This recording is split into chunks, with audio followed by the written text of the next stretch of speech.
Bismillahirrahmanirrahim. Assalamualaikum warahmatullahi wabarakatuh. Alhamdulillah, bertemu lagi kita pada hari ini, pada hari yang sama dan pada waktu yang sama dalam pembelajaran akhlak tahun 3. Baiklah, anak murid saudara semua dah sediakan buku teks akhlak tahun 3, buku tulis akhlak dan juga alat tulis, sebab hari ini kita akan ada latihan seperti biasa. Baiklah, sebelum kita nak mulakan pembelajaran kita pada hari ini, kita mestilah baca doa dulu supaya segala pembelajaran dan urusan kita lebih dipermudahkan oleh Allah Subhanahu Wa Taala. Semua anak murid Ustazah ikut Ustazah baca doa bersama-sama. Tadah tangan. Bismillahirrahmanirrahim. Allahumma aftah alaina hikmataka wanshur alaina min khazaini rahmatika ya arhamar rahimin. Rabbi shrah li sadri wa yassir li amri wahlul 'uqdatam min lisani yafqahu qawli. Amin. Alhamdulillah, kita dah baca doa belajar dan kita akan teruskan pembelajaran kita pada hari ini. Baiklah, sebelum kita nak mulakan pembelajaran kita, Ustazah nak tanya, gambar yang ada dekat sebelah ni gambar apa? Gambar yang kat sebelah ni gambar apa? Gambar orang tengah pegang tangan macam ni. Itu tandanya kita untuk mengungkapkan apa? Untuk kita mengungkapkan janji.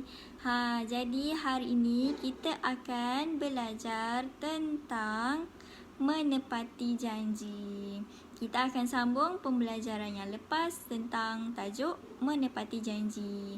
Dan hari ini, minggu lepas kita dah belajar tentang pengertian berjanji, kita dah belajar dalil janji. Anak-anak murid semua pun dah hafaz dalil janji kan? Baiklah, diharapkan semua faham pada pembelajaran yang lepas apa itu janji. Dan hari ini kita akan sambung tentang fadilat menepati janji. Baiklah, anak murid Ustazah semua boleh buka buku teks muka surat 29. Akhlak tahun 3, menepati janji, muka surat 29, fadilat menepati janji. Apa itu fadilat menepati janji? Baiklah, Ustazah akan terangkan. Fadilat menepati janji adalah kebaikan menepati janji. Menepati janji pun ada kebaikannya tau. Ada banyak kebaikan menepati janji. Hari ini kita akan belajar 7 kebaikan menepati janji. Yang pertama, diredai oleh Allah dan Rasul, disukai oleh ibu bapa, guru dan rakan, mendapat ganjaran daripada Allah. Dapat ganjaran apa? Ganjaran pahala daripada Allah, mengeratkan hubungan silaturahim sesama manusia. Lagi tergolong dalam kalangan orang yang benar dan bertakwa, mendapat keberkatan hidup daripada Allah dan juga dimurahkan rezeki daripada Allah Subhanahu Wa Taala.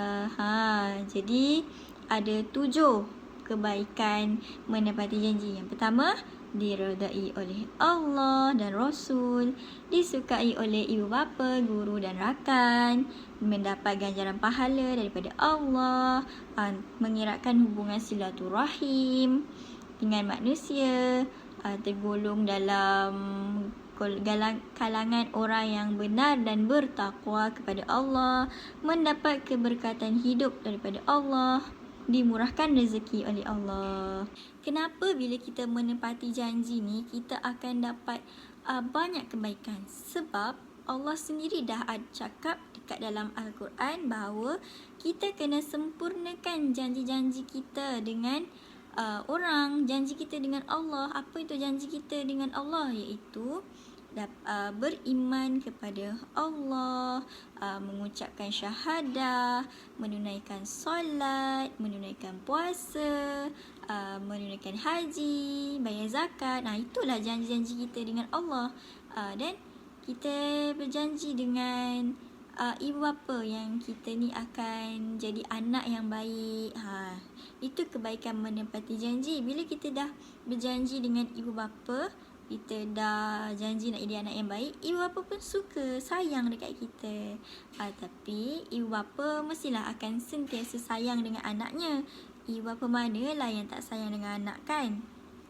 Dan orang yang menunaikan janji, yang sentiasa menepati janji, akan lebih erat hubungan silaturahimnya. Kenapa? Sebab bila kita menepati janji, hubungan pun akan terjaga. Bila kita tak menepati janji, kita akan jadi renggang dengan saudara kita, dengan kawan kita. Dan tergolong dalam golongan orang yang benar dan bertakwa. Kenapa? Sebab orang yang tidak menepati janji, orang yang suka mungkiri janji ini adalah orang yang munafik. Kenapa? Sebab orang munafik ada 3, iaitu apabila dia berbicara, dia berdusta, apabila dia diberi amanah, dia khianat, apabila dia berjanji, dia mungkiri. Jadi orang-orang yang munafik adalah orang yang tidak menepati janji.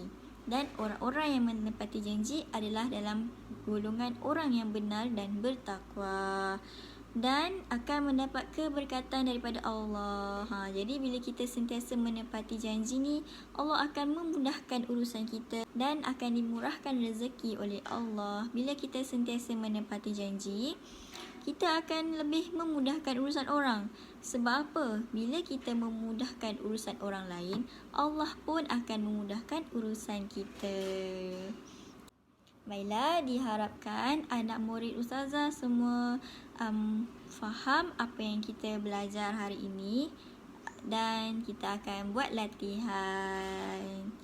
Baiklah, apa yang kita dapat belajar hari ini? Belajar hari ini, kita mestilah kena sentiasa berjanji. Kenalah sentiasa menepati janji. Bila kita menepati janji, hidup kita akan lebih berkat. Kita akan mengucapkan insya-Allah apabila kita berjanji dengan orang. Dan apabila kita berjanji, kita di dalam golongan orang yang benar dan bertakwa. Baiklah, harapkan semua faham. Assalamualaikum. Sampai sini saja pembelajaran kita. Assalamualaikum warahmatullahi wabarakatuh. Sekian, terima kasih.